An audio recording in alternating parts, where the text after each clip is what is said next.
seja, um movimento em que eles estavam fazendo para tentar abrir a ditadura. Porém, a censura e o AI-5 ainda não tinham acabado. O AI-5 vai se perpetuar até o fim por conta da morte do Vladimir Herzog, que foi um escândalo. Porém, a censura ela vai perdurar até 85, tá?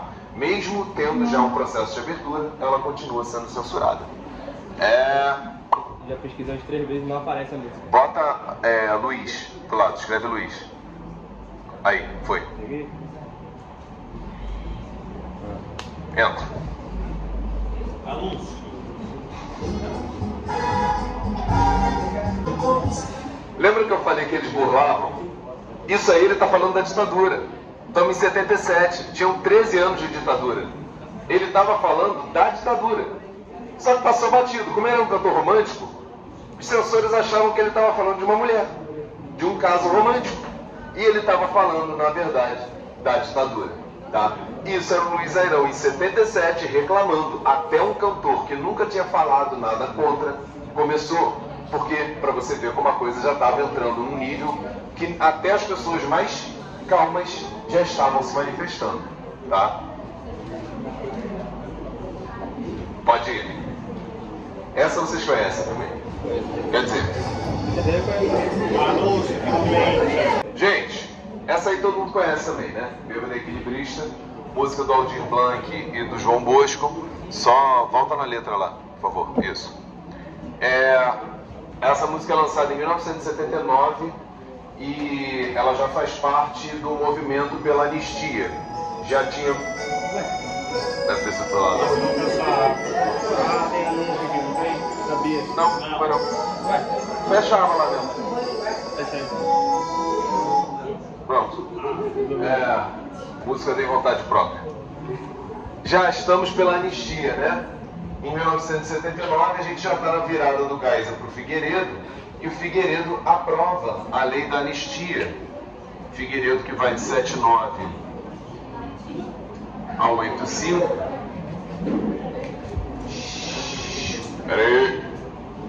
E aí o Figueiredo vai ter essa postura de liberar os artistas, né? Decretar o fim, a anistia para todos os crimes políticos ocorridos durante a ditadura.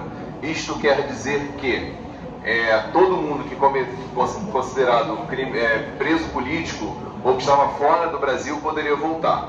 Mas é importante salientar também... Peraí, gente, por favor. É importante salientar também que a gente está falando de anistia para os militares também. Então, a partir daí, a gente começa a ter muito militar trocando de nome, a sair do país. Os torturadores essencialmente trocaram de nome ou se esconderam para ninguém mais ver, beleza? Então, essa anistia também valeu para os militares. Só que essa música, ela acaba se tornando quase que um hino. Por quê? Quase que um hino não, ela se tornou um hino mesmo. Por quê? Ela não falava somente da esperança equilibrista que tem que continuar. A música surge como uma homenagem ao Charles Chaplin, que tinha acabado de falecer, e por isso o Aldir Blanc e o João Bosco vão começar falando, né? A tarde, caía a tarde feito um viaduto e o bêbado trajando luto, ou seja, o Charles Chaplin de roupa preta, né, com um chapéu coco, e bêbado porque ele andava daquele jeito meio atrapalhado.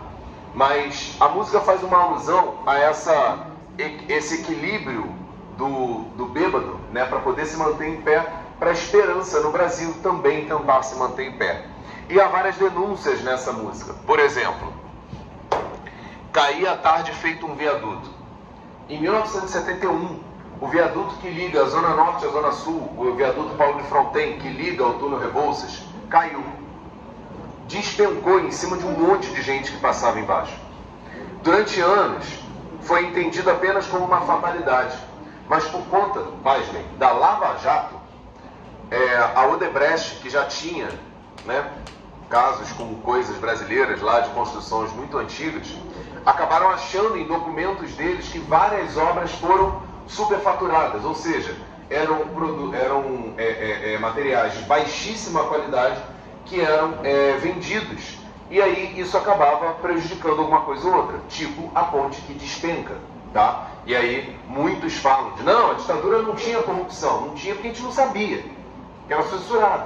Mas agora que a gente está investigando as coisas do passado, a gente está vendo que sim, tinha. Né? E aí nuvens lá no mataborrão do céu chupavam manchas torturadas que sufoco, fazendo uma alusão justamente às pessoas torturadas durante a ditadura. Então tem várias denúncias nessa música e ele termina, desce só um pouquinho, só para falar dessa parte aqui. Aí, meu Brasil que sonha com a volta do irmão do Enfio, com tanta gente que partiu num rabo de foguete. Enfio era um caricaturista da época, tá? E ele foi muito famoso. Porém, o irmão dele foi mais famoso ainda, o Betinho. Para quem não sabe quem é Betinho, vocês são mais novos, Betinho foi um ativista de causas sociais que dava comida para pessoa pobre. Só isso. Ele dava comida para pobre. Ele também teve que fugir do Brasil, porque ele estava sendo caçado e ele seria preso e torturado. Então ele estava fora do Brasil, beleza? Então isso denuncia que, de novo, a ditadura não estava preocupada somente com pessoas que eram consideradas, então, terroristas ou comunistas, e sim qualquer um que representava uma ameaça aos interesses deles, beleza? Próximo. E agora tem que procurar, né? Não, tem uma outra lugar que eu ligo. Excelente, hein? Preparo. Putz, será que não vai aparecer sozinho, não? Bota Léo. E meu nome? Foi. Leozai. Essa música, gente, assim, antes da play, já estamos falando da década de 80. O Brasil já estava num momento de abertura política. A censura musical estava reduzindo, tá? Ela estava reduzindo progressivamente. Porém, muitas coisas eles ainda censuravam. Em 1980 rolou um festival tipo Woodstock no interior de São Paulo. Foi uma loucura. E, enfim, a anistia não pôde fazer nada, não foram presos nem nada. Porém, as músicas ainda uma ou outra acabava caindo. O Léo Jaime denunciou que essa música, né, já estava nos anos 80 ali, ela foi censurada e para ele foi um absurdo censurar. Só que assim, a letra dá uma exagerada. Dá play aí. É mais não?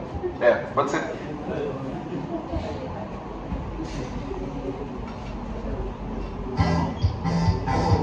Pode parar.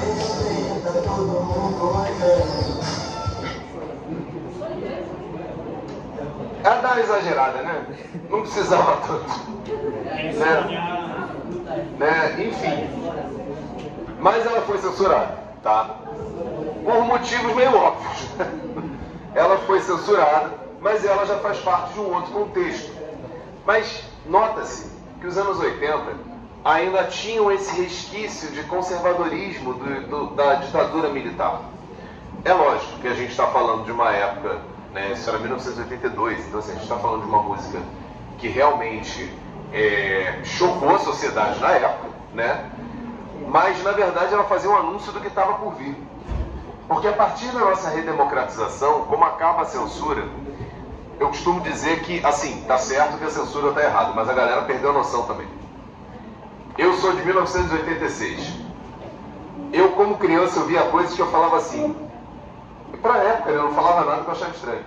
Eu não achava estranho, mas hoje, olhando pra trás, eu fico assim, criança precisa ver isso mesmo, assim. Tipo, banheira do Gugu. Não era um negócio que... Minha avó tava do meu lado, sabe? Não era um negócio que eu gostava de ver do lado com a minha avó. Mas isso era muito normal, infelizmente, tá? E aí, mais uma música dos anos 80 que vai criticar também o conservadorismo. Essa chega a exagerar. Essa é considerada a última música censurada, em 1984. Ela é do Caetano, né? A Gal que canta, mas essa música é do Caetano, e ela criticava diretamente ao conservadorismo da época. É o nome da música, né? É, Bichos Escrotos. Ah, tá. Então ela tinha esse quê de crítica social, né, de criticar o conservadorismo, mas ela já era 84 e ela também foi censurada. E essa aí, por último, para encerrar. Pode. Primeiro propaganda. Anúncio. A última. Anúncio. De ideias para fazer a mensagem chegar nos lugares.